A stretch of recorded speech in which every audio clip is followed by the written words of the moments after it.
నమస్తే, welcome to iDream. నేను మీ మాధురి.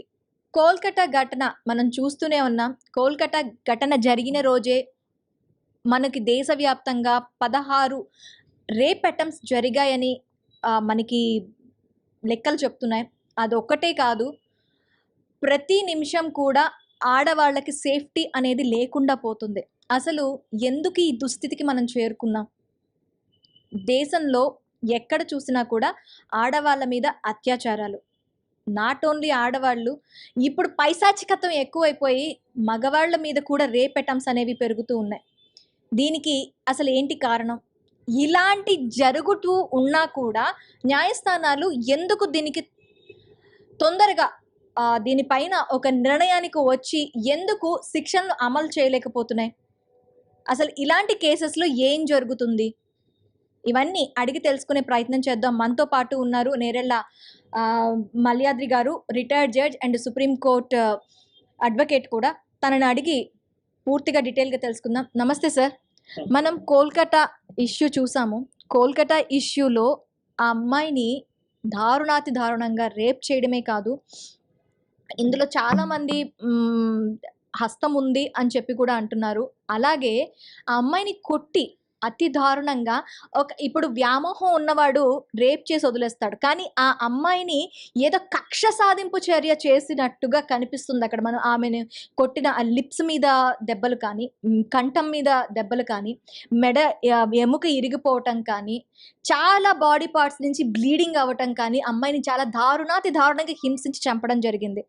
అదే కాదు, మనకి ఆ ఇన్సిడెంట్ జరిగిన తర్వాత కూడా చాలా దగ్గరలో మనకి తెలంగాణలో కూడా ఒక కేసు మనం చూసాము.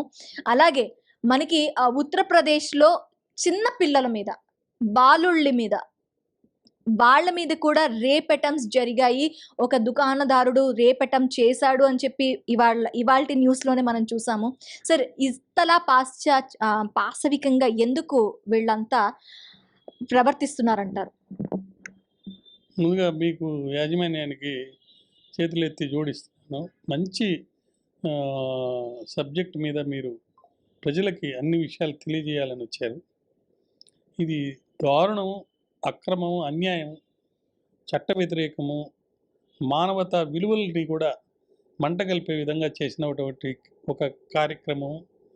మరి ఒక యంగ్ డాక్టర్, ఆమె చేతి రాత కూడా నేను చూశాను. చక్కగా రాయటం, ఎక్స్ప్లెనేషన్ కూడా ఎట్లా దాన్ని వాడాలి మందులని చెప్పి ఒక డాక్టరు 36 గంటలు కంటిన్యూస్గా పనిచేసి సెమినార్ హాల్లో పోయి, అంటే పడుకోవడానికి అవకాశం లేకపోతే పండుకున్న ఆ వ్యక్తి మీద ఇంత జరిగిందనంటే చాలా బాధాకరమైనటువంటి విషయం. అందులో కూడా ఆ ప్రిన్సిపాల్కి కూడా ఇన్వాల్వ్మెంట్ ఉన్నట్టుగా తెలిసింది. కొంతమంది స్టూడెంట్స్ కూడా ఇన్వాల్వ్ అయ్యారని తెలిసింది. అన్నిటికంటే దారుణం ఏంటంటే, చనిపోయిన తర్వాత కూడా ఆమెతోటి చేశారని ఒక తెలిసినప్పుడు వీళ్ళు మనుషులైనా, మానవత్వం ఉందా, పశువులు కూడా అట్లా చేయవే అనేది ఒకటి అనిపిస్తుంది. మరి 150 మిల్లీగ్రాములు దొరికింది అని అంటే అది ఒకరు చేస్తే అయ్యేది కాదు. సార్, 150 మిల్లీగ్రాములు కూడాను అది హ్యూమన్ సెమెన్ కాదు, ఆ యూట్రస్ వెయిట్ అని కూడా తర్వాత వార్తలు వచ్చాయి కదా సార్. అంటే అనేక రకాలైనటువంటి వ్యూస్ డిఫరెంట్గా రాజకీయ కారణాల వల్ల కూడా బయటకు వస్తున్నాయి. కొన్ని వాస్తవాలు ఉన్నాయి, కొన్ని అవాస్తవాలు ఉన్నాయి. వీటన్నింటినీ ఇప్పుడు సిబిఐ మరి ఇన్వెస్టిగేట్ చేస్తూ ఉంది.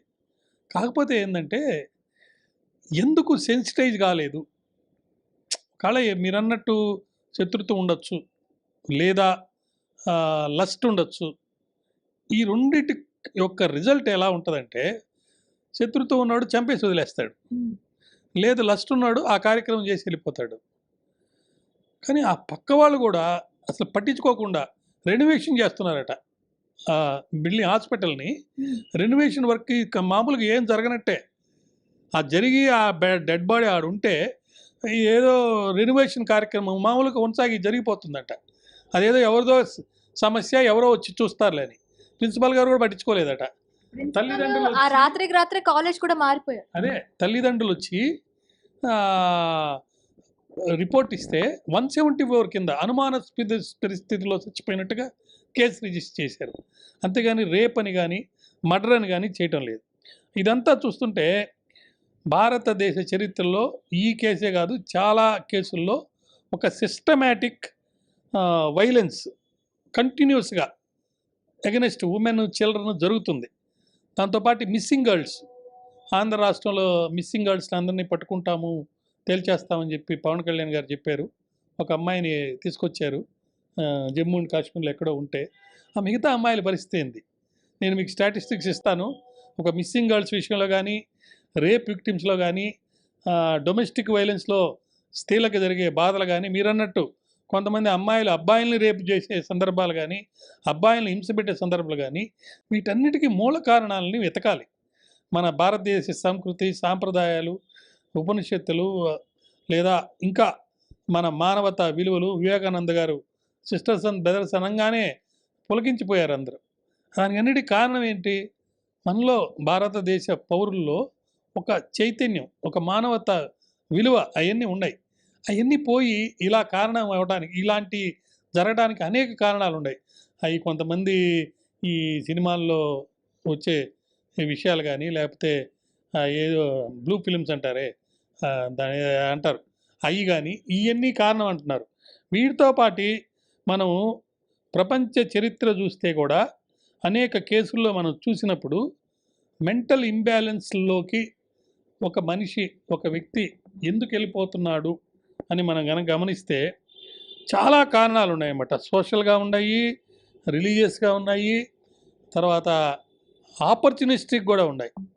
చాలా విషయాల్లో తెలిసిన వాళ్ళే ఇవి చేస్తున్నారట, బయట వాళ్ళు కాదు.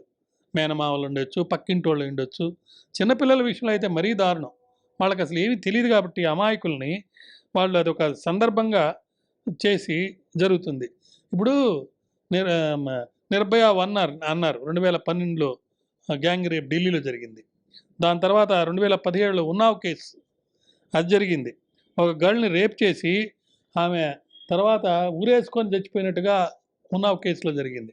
అండ్ ఒక అమ్మాయిని పంట పొలాల్లో రేప్ చేసి పడేసి వెళ్ళిపోయిన బీహార్లో ఘటన. అన్నిటికంటే మన తెలంగాణ రాష్ట్రంలో 2019లో ఒక వెటర్నరీ డాక్టర్ ఆ అమ్మాయిని రేప్ చేసి ఆ అమ్మాయిని సజీవంగా దహనం చేశారు. వాళ్ళని చంపేశారు, అది జరిగింది, అది వేరే విషయం. కానీ మరి ప్రజలందరూ ఏమనుకుంటున్నారంటే ఇదేదో సింపతిగా 4 మాటలు వీడియోల్లో చెప్పేసేసి తప్పించుకునేది కాదు, లేదా క్యాండిల్స్ వెలిగించి అయిపోయింది అనేది కాదు. అసలు వాళ్ళని క్యాండిల్స్ని కాదు బర్న్ చేయాల్సింది, ఈ తప్పు చేసిన వాళ్ళని బర్న్ చేయాలి అనే ఒక డిమాండ్ వచ్చే పరిస్థితి ప్రస్తుతం వచ్చిందనమాట. ఇవన్నీ చూస్తుంటే ఇంత బ్రూటల్గా రేప్ చేసిన ఈ వీళ్ళని అసలు సభ్య సమాజంలో బతకనియొచ్చా అనే ప్రశ్న మనకు ఉత్సవం అవుతుంది. కొంతమంది చెప్పింది ఏంటంటే అక్కడ అవయవాలు అమ్ముతుంటే అది తెలిసి ఈ అమ్మాయి వాళ్ళ మీద రివోల్ట్ అయితే బిగినింగ్లో ఈ అమ్మాయిని సబ్సైడ్ చేసి కంప్లైంట్ ఇవ్వకుండా ఉండటానికి కొంతమంది స్టూడెంట్స్, ప్రిన్సిపాల్ ఎవరో అందరు కలిసి ట్రై చేశారు. అది హెవీగా వెళ్ళి ఆ అమ్మాయి దానికి ప్రొటెస్ట్ చేసి వ్యతిరేకించింది కాబట్టి ఇలాంటివి జరిగిందనేది ఒక వాదన. ఏది ఏమైనా ఇప్పుడు దొరికిన అబ్బాయి వాడు పోలీసులో వర్క్ చేస్తున్న పరిస్థితి వచ్చిందంటే సిస్టమ్ అనేది సరిగ్గా లేదనేది మనకు అర్థమవుతుంది. పోలీసులో అటువంటి వ్యక్తి ఎందుకు ఉండాలి? వాడు రోజు ప్రాస్టిట్యూషన్ చేస్తాడట, అది లేకపోతే ఉండలేడట. వాడు అక్కడికి ఎందుకు వచ్చాడు ఆ టైంలో? ఇవన్నీ చూస్తే ఎవరో దీన్ని వెనకుండి నడిపించారా? అదేవిధంగా రాజకీయంగా ఎందుకు ఎఫ్ఐఆర్ రిజిస్టర్ కాలేకపోయింది? ఎందుకు సమగ్రమైన దర్యాప్తు వెనువెంటనే చేయలేకపోయారు? నేను ఆర్గ్యుమెంట్స్ కూడా లైవ్లో చూశాను. ఇందాక పేరు చెప్పలేకపోయినా కపిల్ సిబాల్ అపీర్ అవుతున్నాడు మన స్టేట్ గవర్నమెంట్కి.